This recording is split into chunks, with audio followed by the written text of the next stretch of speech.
the key question is, how could this structure come into existence? Now, in the Big Bang theory, the universe starts out extremely homogeneous, very smooth. This was in direct contradiction to the plasma universe that insisted that the universe overall must be filamentary. But what we have today is extremely clumpy matter.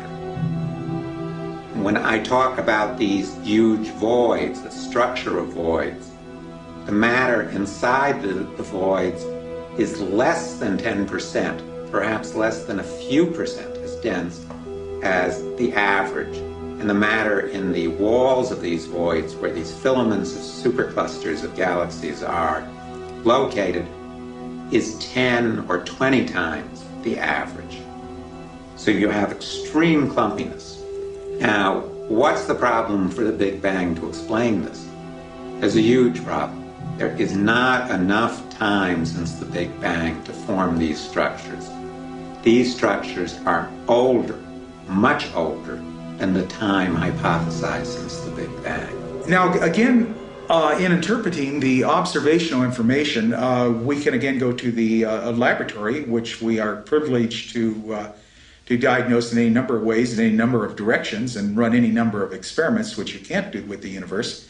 But we also turn to the supercomputer simulations. Now, what a simulation does is that it allows you to model the plasma, regardless of size, put in the rather few basic initial equations, and then follow the simulation through its various nonlinear stages and the different morphologies or shapes that the plasma will take.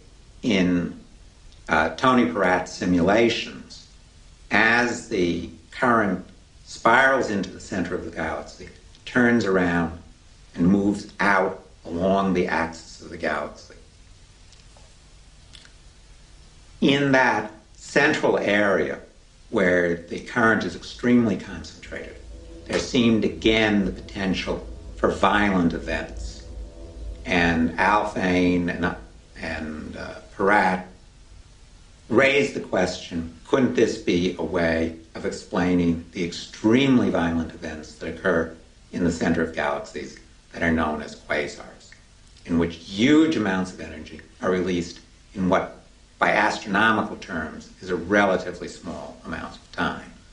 That is, millions of years compared with the billions of years galaxies exist. Initially, the time frames shown represent 1 billion years or so, but now we're going to carry it out for 10 billion years to see what happens to these double radio galaxies or quasars as the two filaments have evolved into. And you'll see that the tails start to elongate, and fairly soon you're going to start to see a spiral structure. And as we get closer to 10 billion years, the end of the movie, you will see that we have formed the shape, the morphology, the shape of a spiral galaxy. Now, Alfvén developed a number of concepts that were critical to the whole understanding of the plasma universe. First of all was the basic concept of scale invariance in plasmas. That means there are certain phenomena in plasmas that don't change regardless of whether you're dealing with a laboratory scale of centimeters or a solar system scale of millions of kilometers or a galactic scale of hundreds of thousands of light years. What that meant was that time scales the same way as distance does. So not only does this mean that the phenomena of the cosmos can be studied in the laboratory, but because of time compression, the phenomena of the cosmos are essentially transient phenomena. It's funny to think of a galaxy lasting billions of years as a transient phenomenon, but it's analogous to events in the laboratory that lasts only millions of seconds. Another way of putting it, the plasma universe is extremely dynamic. It's not going to be hypothesis. We've moved further than hypothesis. We've definitely gone into the second lake, the analysis, and we're well towards the third lake. Now, we haven't reached the third lake, of course, and perhaps, well, you can't with the universe because you can't experiment with the universe itself.